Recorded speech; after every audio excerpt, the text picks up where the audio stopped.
જય હિન્દ સાથીઓ, ભારત માતા કી જય, વંદે માતરમ, ઇન્કલાબ જિંદાબાદ. વિડીયો પૂરો જોવાનો છે અને તમામ ગુજરાતની જનતા સુધી અને તમામ સ્ટુડન્ટ સુધી, વિદ્યાર્થી સુધી વિડીયોને શેર કરવાનો છે. તો ખાસ મિત્રો મારે એ વાત કરવી છે, કોઈ આપણે પક્ષમાં નથી મિત્રો, કોઈ ભાજપમાં નથી, કોઈ કોંગ્રેસમાં નથી, કે કોઈ આપમાં નથી, એક કે પાર્ટીમાં આપણે છીએ નહીં અને રહેવાના પણ નથી, પણ હર હંમેશ માટે સ્ટુડન્ટ સાથે છીએ, વિદ્યાર્થીઓ સાથે છીએ અને રહેવાના છીએ. કદાચ વિદ્યાર્થીઓ માટે લડવાનું થાય તો લડી લેવાનું છે, બરોબર. અમે આભાર વ્યક્ત કરી, જે લોકો અત્યારે જંતર મંતરમાં લડે છે એનો આભાર વ્યક્ત કરીશું. તો પહેલા પ્રથમ તો એ કહીએ છીએ કે અમે દિલ્હી નથી પહોંચી શક્યા, છતાં પણ અમે સોશિયલ મીડિયાના માધ્યમથી 100% લડીશું. અત્યારે હાલ મિત્રો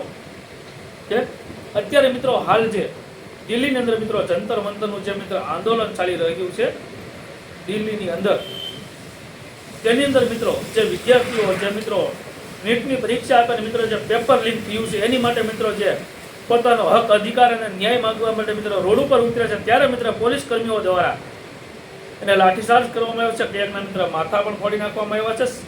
પોલીસ કર્મીઓને પણ મિત્ર સામે વાગ્યું છે. પણ અમે એ અપીલ કરીએ છીએ, એ માંગણી સાથે કરીએ છીએ માંગણી કે જો આવા પેપર લીક થતા હોય, પેપર ફૂટી જતા હોય તો એ બધું સરકારના હાથમાં જ છે, બરોબર. જો સરકારનો વિરોધ નથી, પણ એ બધું સરકારના હાથમાં જ છે.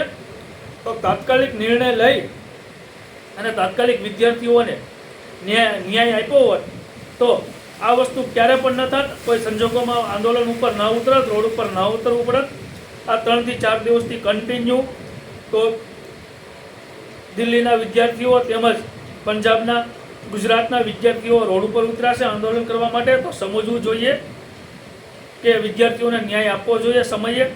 કેમ કે આજ જેમ મિત્રો ફોજી આપણા દેશના જવાનો કહેવામાં આવે છે, આપણા દેશનું રતન કહેવામાં આવે છે, જે આપણી બોર્ડર ઉપર કન્ટિન્યુ મિત્રો 18 કલાકની ડ્યુટી ભજવે છે આર્મી જવાનો, એમને લાખો લાખો વંદન કરીએ છીએ, પ્રણામ કરીએ છીએ. તેમની જનતાને પણ લાખો લાખો વંદન કરીએ છીએ. અને ઇન્ડિયન ફોજી માટે વિડીયો શેર થઈ જવો જોઈએ, ને એક લાઈક થઈ જવી જોઈએ, એક કોમેન્ટ થઈ જવી જોઈએ ઇન્ડિયન ફોજી માટે. તો હાલ મિત્ર ઇન્ડિયન ફોજીના કર્મચારીએ કીધું છે કે તમામ ફોજ ઉતરી આવે છે, સ્ટુડન્ટ માટે આવે છે.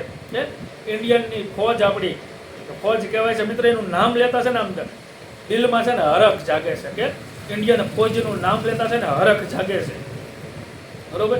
ખાલી એનું વર્ધી મિત્ર આમ વિડીયોમાં જોઈએ ને, રૂબરૂ પણ જોઈ છે ઘણા સાથે, પણ વિડીયોમાં જોઈએ ને તો પણ એક હરખ જાગે છે કે ઇન્ડિયન ફોજી. ઓહો, એના કારણે આપણે સહી સલામત ગુજરાતની અંદર શાંતિથી ખાઈ પીને આનંદ કરીએ છીએ, સુઈ જઈએ છીએ. પણ મેન મુદ્દાની વાત એ છે મિત્રો કે હાલ મિત્ર જે દિલ્હીની અંદર આંદોલન ઉપર મિત્ર સ્ટુડન્ટ વિદ્યાર્થીઓ મિત્ર જે ઉતરેલા છે તેને પૂરતો હક, અધિકાર અને ન્યાય મળે. બાકી સ્ટુડન્ટ ક્યારે પણ પાછા પડવાના છે. કેમ કે તમે પણ હાલ નોકરી કરો છો ને, તો સ્ટુડન્ટ પોતાની મહેનત કરીને, મહેનત કરીને ભણીને એ પોતે પરીક્ષા આપવા જાય છે નીટની, અને તમે પેપર લીક કરી નાખો છો, પેપર ફોડી નાખો છો. તો જે પણ લોકોએ પેપર ફોડ્યા છે એની ઉપર કાયદેસરની કાર્યવાહી કરવામાં આવે, તેમજ વિદ્યાર્થીઓને ન્યાય પૂરો આપવામાં આવે, એવી માંગણી સાથે અમે સોશિયલ મીડિયાના માધ્યમથી લડવાના છીએ 100%. કેમ કે દિલ્હી તો અમે પહોંચી શકવાના નથી.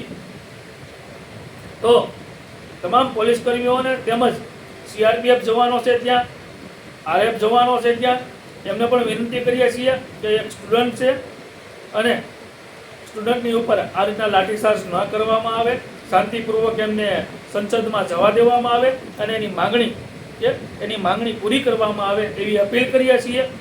સરકાર પાસે તો અપીલ કરીએ છીએ, પણ સરકાર તો આપણે સરકારનું નામ આમાં મિત્રો કોઈ વિરોધ જ નથી સરકારનો. કેમ કે આપણે કોઈ સરકાર સાથે લેવા દેવા છે જ નહીં મિત્રો. કોઈ પણ હોય પક્ષ, અગાઉ પણ કીધું છે, આમ આદમી પાર્ટી હોય, કોંગ્રેસ હોય કે ભાજપ હોય કે અન્ય પક્ષ હોય, કોઈ સાથે કાંઈ જ લેવા દેવા નથી. ફક્ત ને ફક્ત આપણે સ્ટુડન્ટ અને વિદ્યાર્થીઓ સાથે લેવા દેવા છે. વિદ્યાર્થી સાથે શું, સંવિધાનને માનવાવાળો માણસ છું, બરોબર. કે ભાજપ ગયું તેલ લેવા, કોંગ્રેસ ગયું તેલ લેવા, આમ આદમી પાર્ટી ગયું તેલ લેવા, પણ સ્ટુડન્ટ વિદ્યાર્થીઓ સાથે હર હંમેશ માટે ખંભા સાથે ખંભો મિલાવીને ઊભા છીએ અમે. એનું કારણ એ છે કે ભણી ગણીને એટલી મહેનત કરીને પોતાના બાપ દાદા, પોતાનો બાપ મિત્ર કેટલી મહેનત કરાવતો હોય છે છોકરાઓને ભણાવવા માટે, રાત દિવસ મજૂરી કરતા હોય છે, પોતાના સંતાનને ભણાવવા માટે અને છેવટે તમે પેપર લીક કરો છો, ક્યાં હદ સુધી સહન થાય? પછી તમે એમ કહો છો કે આંદોલન ઉપર ઉતરે છે, ભીડ કરે છે, રોડ બંધ કરે છે, પણ તમે પણ નોકરીએ જ્યારે લાગ્યા છો ને, કે તમે જ્યારે નોકરીએ લાગ્યા છો ને ત્યારે પોતાના બાપને પૂછી લેવું, કે આપણા પોતાના બાપને પૂછી લેવું કે કેટલી મહેનત કરી હતી અને કઈ રીતના નોકરીએ લગાવ્યા ને, એ પૂછી લેજો જરાક. આ એની મહેનતનું ફળ, કે એનું મહેનતનું ફળ હાથમાંથી વયું ન જાય ને એના માટે આંદોલન ઉપર ઉતર્યા છે વિદ્યાર્થીઓ. બાકી જરૂર નથી આંદોલન ઉપર ઉતરવાની. એનું ફળ છીનવી લીધું છે તમે. આ પેપર ફોડવાવાળાએ ફળ છીનવી લીધું છે. તો ત્યાં કેમ નથી કહેતા કે પેપર ખૂટ્યું છે? તો આ લોકો જે આંદોલન ઉપર ઉતર્યા છે, સત્યના માર્ગે ઉતર્યા છે, એનો પોતાનો ન્યાય માગવા માટે ઉતર્યા છે, અધિકાર માગવા માટે ઉતર્યા છે. તો તમારે સાથ સપોર્ટ આપવાની બદલે તમે એક લાઠીચાર્જ કરો છો. અને મિત્ર, બીજો એક વિડીયો સામે આવ્યો તો નીચે બતાવીશ તમને.